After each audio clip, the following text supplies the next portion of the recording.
Speak Up with Ernest dari SU Channel. Dan soal untuk kali ini kita akan bincang-bincang terkait Hari Guru. 25 November diperingati sebagai Hari Guru, dan pada hari ini teman-teman jajaran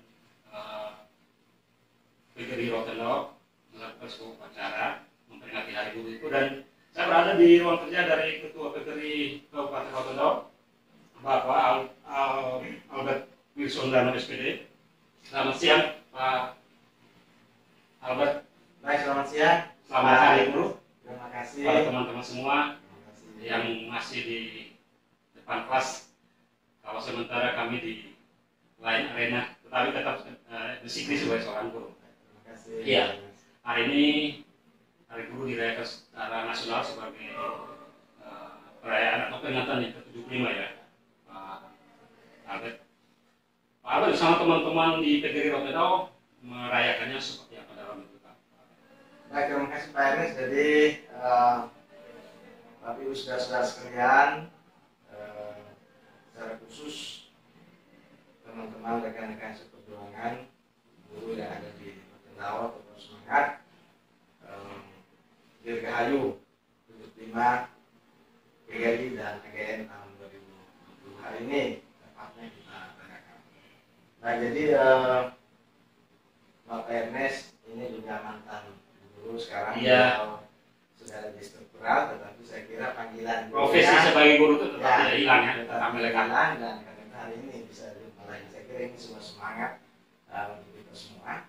Jadi momentum kita yang di 75 ini dia sama juga dengan hari kemerdekaan. Iya. Seumuran. Jadi kalau kemerdekaan Agustus ya kita. Jadi selama ini memang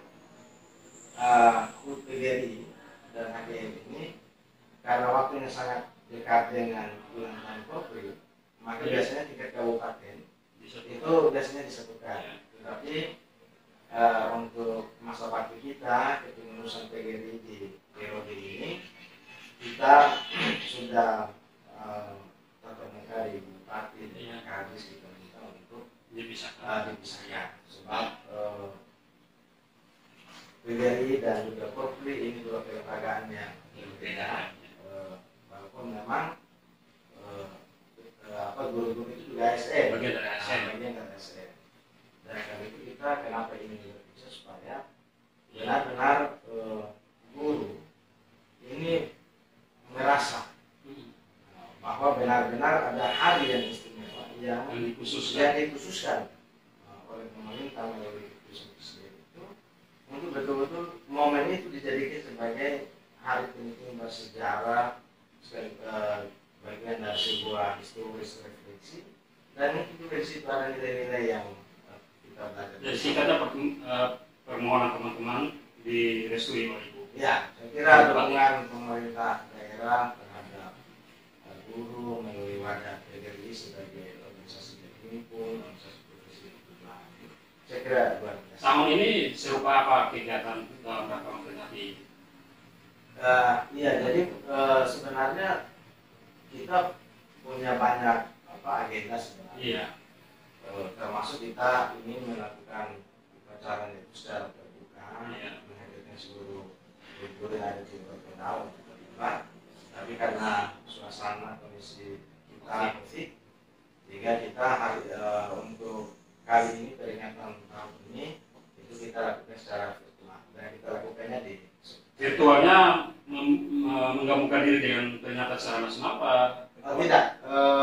Pedoman dari rumus besar itu sudah disampaikan. Jadi untuk jajaran PGRI se-Indonesia itu baik dari provinsi, kabupaten, cabang dan seterusnya termasuk lembaga-lembaga pendidikan hari ini sedang baik.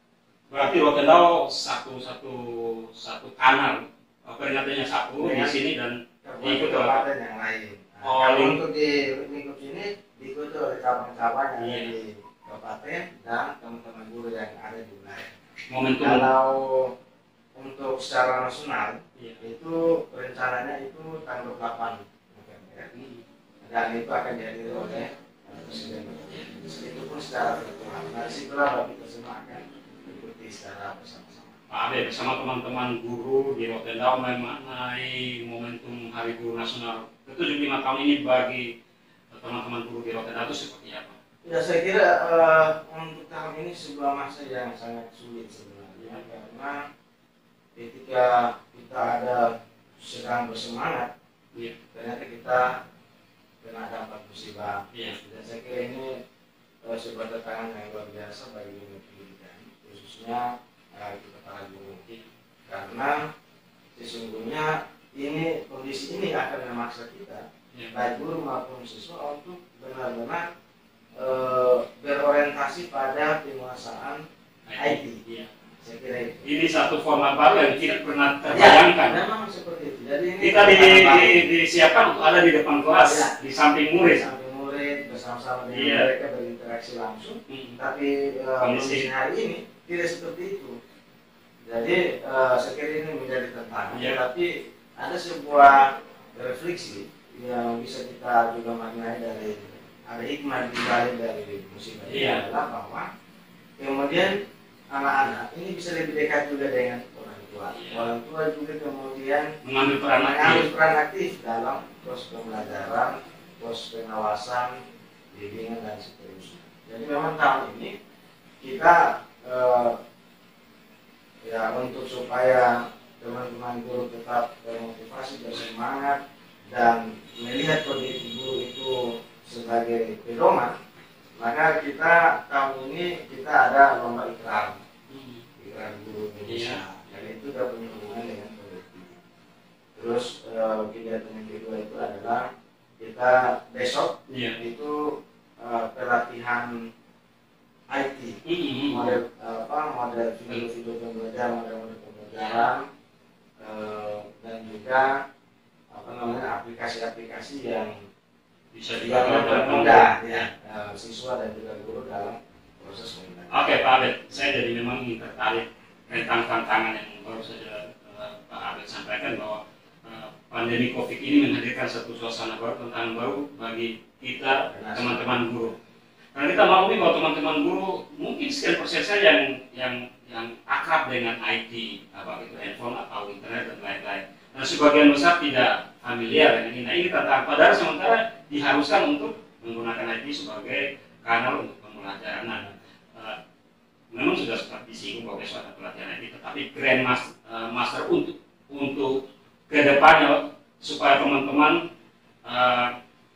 bisa menjalankan profesinya dengan gaya yang lain melalui media IT ini, untuk teman-teman guru di Rotendao, PGRI Rotendao itu seperti apa? Baik, terima kasih. Jadi memang saya kira kondisi ini juga memang saya kira dia seiring dengan perkembangan globalisasi, di mana memang IT itu memegang peran strategis nanti. Dan karena itu saya kira ini semua komponen pendidikan ini dipaksa wajib untuk harus menguasai IT. Nah, karena itu saya kira grand design pendidikan kita di abad ini memang harus diarahkan ke sana. Harus pembelajarannya berbasis IT. Dan karena itu maka perlu ada dukungan sinergitas dengan semua pihak, termasuk pemerintah sebagai penyelenggara pemerintahan dalam hal ini pendidikan. Ini betul-betul memang harus disiapkan ke sana. Jadi apakah itu anggarannya ataukah mungkin ada pemberdayaan SDM-nya, pelatihan pengembangan kompetensi di bidang IT ini penting. Jadi besok itu ada pelatihan IT, salah satu bentuk kegiatan untuk mengatasi tantangan, salah satu solusi merespon pandemi ini, COVID ini dalam pembelajaran. Maka memang salah satu kegiatan yang PGRI lakukan besok itu adalah pelatihan IT. Ini mudah-mudahan pelatihan IT ini membantu Bapak Ibu guru dalam melaksanakan pembelajaran secara online. Berapa banyak yang akan ikut pada besok ini? Ya, karena pandemi sebenarnya karena sebenarnya lebih banyak yang kita hadirkan, dan juga kita hadirkan instruktur nasional Iya. dari Kupang, tetapi karena kondisi sehingga yang dari Kupang tidak sempat Ada instruktur lokal. ya, jadi kita yang siapkan adalah instruktur lokal. Jadi jumlahnya tidak banyak. Jadi dari setiap cabang itu kita minta untuk setiap cabang mengutus maksimal 2 orang. Ya.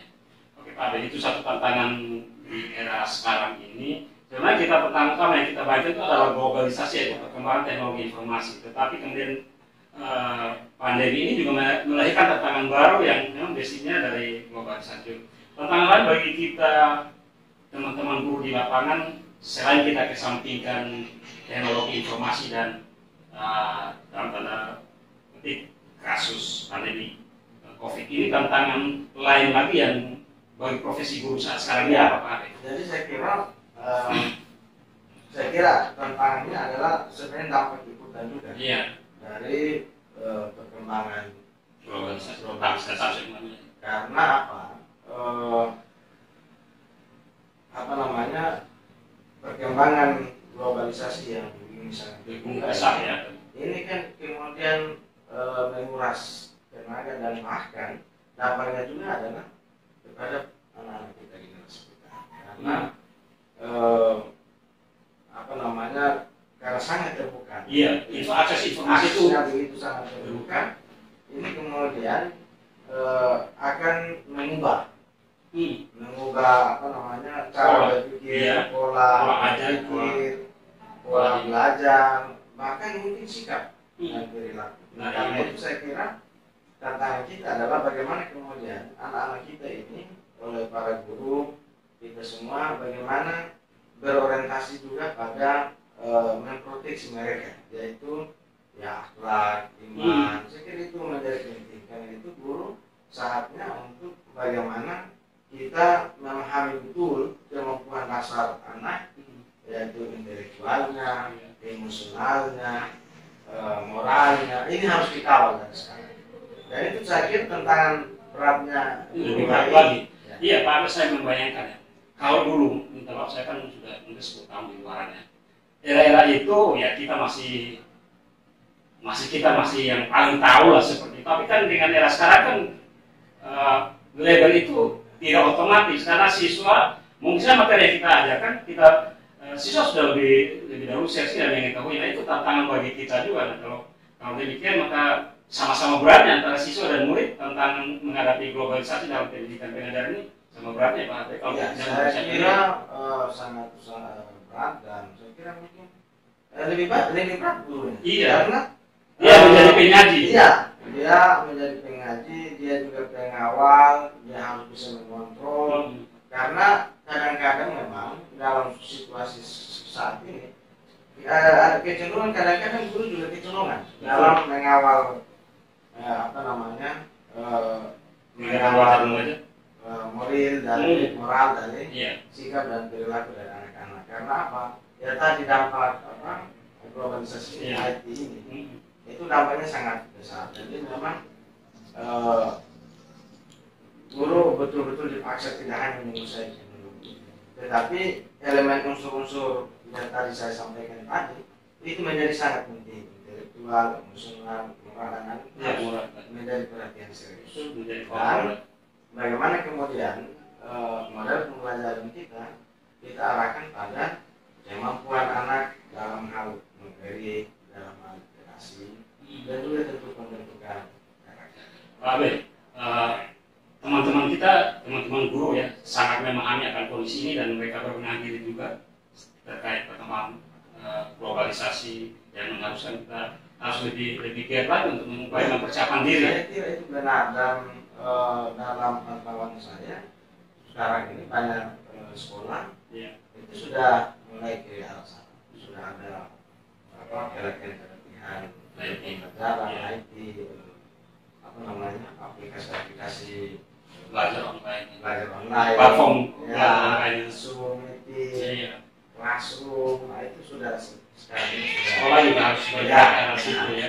Kalau tidak mau ketinggalan, jangan-jangan nanti murid lebih cepat daripada guru. Padahal kita yang harusnya leader yang ada di depan. Oke, dan memang dua hal itu, globalisasi itu yang melahirkan sejumlah tantangan, tetapi untuk teman-teman AD sebagai pekerja, teman-teman tidak diam ya, berupaya juga untuk mencari solusi dan untuk menghadapi tantangan. Oke Pak Abed, itu tantangan kita. PGRI Rotendao, baru-baru kan ada Pak Menteri datang dari Rotendao.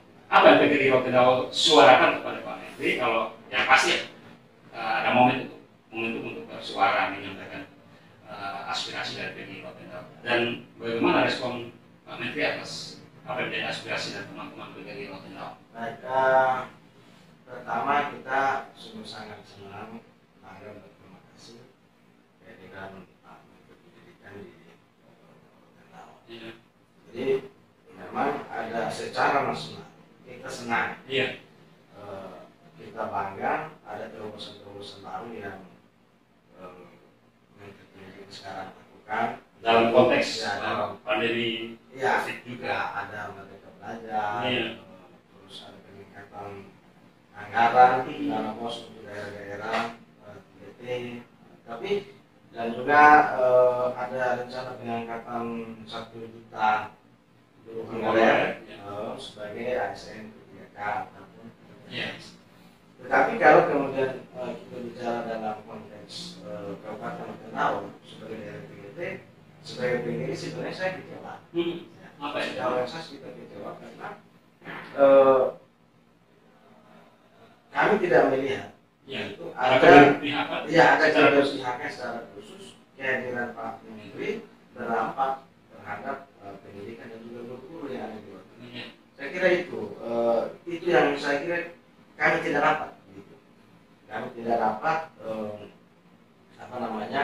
apa yang menjadi harapan kita guru-guru di Rotendao. Tapi paling tidak PGRI menyampaikan itu kepada Pak Menteri. Tapi ya momentum itu kita sampaikan.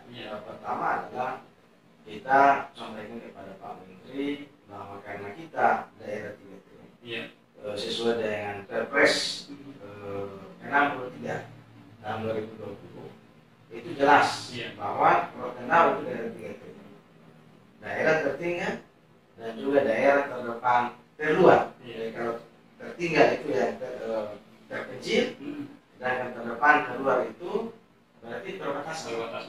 Nah, itu berarti dampaknya adalah sebenarnya guru-guru tenaga pendidik yang berada di daerah itu mendapat perhatian lebih sesuai dengan Perpres Presiden.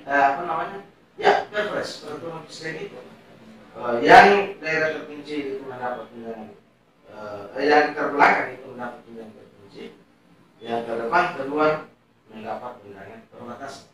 Sayangnya sampai sekarang guru satu orang pun tidak memperoleh tunjangan perbatasan. Ya itu kemarin kita sampaikan kepada Pak Menteri, tapi ya kelihatannya beliau ya mungkin apakah karena baru atau bagaimana beliau tidak sempat memberikan respon yang memuaskan. Yang bagi kami paling tidak memuaskan. Atau memberikan harapan. Itu hak pertama yang kami sampaikan. Hal yang kedua adalah kami juga PGRI sampaikan tentang perlindungan profesi. Karena dalam Undang-Undang Nomor 14 Tahun 2005 itu dalam bagian 5, bagian 9 ada sekian banyak pasal itu sudah mengatur tentang kewajiban pemerintah negara dalam pemerintah daerah itu punya kewajiban itu harus melindungi profesi guru. Dari sisi keamanan, dari sisi keselamatan, dari sisi pengurusan kerja, terus pengembangan profesi, peningkatan kesejahteraan. Namun kita melihat belum ada langkah yang sangat konkret sekali oleh pemerintah berdasarkan amanat Undang-Undang Nomor 14 Tahun 2005. Itu hal yang pertama. Memang kalau kita di Rotendao saya lihat memang pemerintah daerah sudah punya sebenarnya perhatiannya sudah. Nah kita berharap pemerintah nasional pemerintah nasional itu betul-betul memberikan perhatian. Karena itu hal yang pertama. Hal yang kedua, ada undang-undang itu tidak diatur tentang sanksi. Iya. Bagi mereka yang melanggar, harusnya undang-undang itu kan mengatur.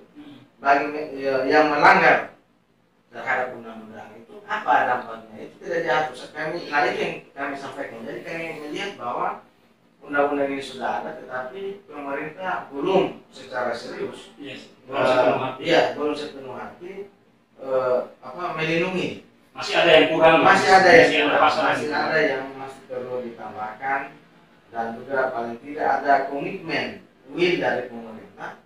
Karena apa? Saya lihat akhir-akhir ini kan ada juga banyak kasus. Ada kasus juga di Rote yang menyangkut seperti yang Pak Ketua sampaikan. Kalau Ada hal yang menimpa teman-teman kita guru di lapangan. Ya, sebenarnya ada, tapi tidak terekspos. Nah, karena itu kita berharap bahwa mudah-mudahan di hari pertama ini ada sambutan. Ada kado lah dari pemerintah, bagaimana memberikan perhatian yang serius terhadap guru, karena sehebat apapun teknologi tidak bisa menggantikan peran guru. Dan saya kira itu statement Pak Menteri juga, Menteri Pendidikan Mas Nadiem juga mengakui. Ya. Dan yang ketiga, harapan kita adalah memang kalau kita ingin ada peningkatan mutu, maka guru sebagai subordinat pelaksana di lapangan yang lebih dekat dengan siswa ini harus dibekali dengan pelatihan. Itu penting. Dulu sekali banyak Pak, ada sekarang sudah mulai berkurang dipelatihan atau pelatihan atau apa lah waktu dulu. Ya, saya justru melihat pelatihannya berkurang ya. Padahal kita teman-teman harus mengupgrade diri. Harus di-upgrade karena tantangan teknologi perkembangan ini. Jadi guru betul-betul harus terus dibekali dengan kompetensinya itu. Baik Pak Abed, memang ketika kita membicarakan profesi guru satu hal yang kompleks sekali, karena di tangan para guru lah masa depan generasi muda akan menjadi lebih terang karena peran kita adalah memanusiakan manusia. Sehebat apapun teknologi, dia hanyalah alat yang tidak bisa menggantikan peran dia sebagai penunjang, tidak bisa memperbaiki dan membentuk karakter daripada murid-murid. Oke Pak Abed, dari penuturan Pak Abed kita bisa mendengarkan jelas bahwa memang pertahanan guru itu tetap ada dari masa ke masa, tetapi dari Rotterdam tidak tinggal yang itu berpacu juga untuk membekali teman-teman guru di lapangan kita berbagai apa. Kalau kita ingin tahu profil atau statistik atau monografi guru kita di Rotterdam seberapa banyak kalau secara global? Oh ya, kalau Rotterdam ini kan diklasifikasi. Iya, ada SD, guru honorer, ada PKD, dan juga ASN. Ini yang mulai dari tingkatan PK, dan ada juga PAUD. Mungkin kita bisa saja ASN dan non ASN. Nah kalau data keseluruhan, itu ditambah dengan pendidikan menengah, SMA, SMK, SMB, di Rotterdam ini untuk ASN itu ya berkisar 1.900, hampir 2.000, masih kurang sebenarnya. Oh ya, kalau kita bicara tentang rasio itu sangat kurang. Karena itu memang kita menyambut baik pemerintah pusat, Kementerian Pendidikan untuk mengangkat guru honorer menjadi P3K, ASN P3K atau PNS. Karena itu tentu kita berharap pemerintah daerah itu mengusulkan formasi sebanyak banyaknya, karena ini kan prosesnya seleksi secara adil nanti. Jadi saya kira diusulkan saja, teman-teman dia akan diberikan ruang untuk silakan berkompetisi. Kalau tadi kan 1.000 lebih, hampir 1.900 lah yang ngasih. Kalau non ASN komite kontrak sejumlah sebanding dengan ASN juga atau tidak sebanding.